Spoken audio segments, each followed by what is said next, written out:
Tip na super vyhledávač letenek, který nejspíš neznáte. Konkrétně se jedná o vyhledávač AZR a tady už můžeme vidět jeho hlavní stránku.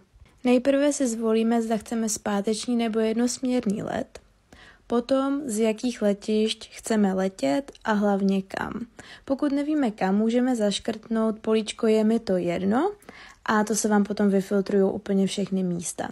Dále klasicky od kdy do kdy, maximální počet nocí, zda chceme přímé lety nebo nám nevadí přestupovat a dáme vyhledat. Objeví se nám seznam letů, samozřejmě od těch nejlevnějších po ty nejdražší.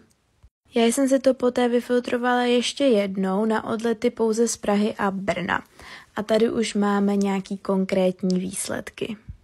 Můžeme teda zjistit, jaký den a v kolik hodin se letí, kolik je počet volných sedaček, pokud jich je opravdu málo a samozřejmě i leteckou společnost.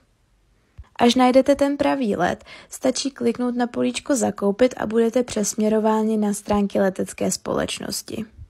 Druhou možností je letenku pak vyhledat ještě samostatně, ale nezapomeňte, že pokud chcete opravdu levné lety, musíte hledat hodně dopředu a koukat na to fakt často.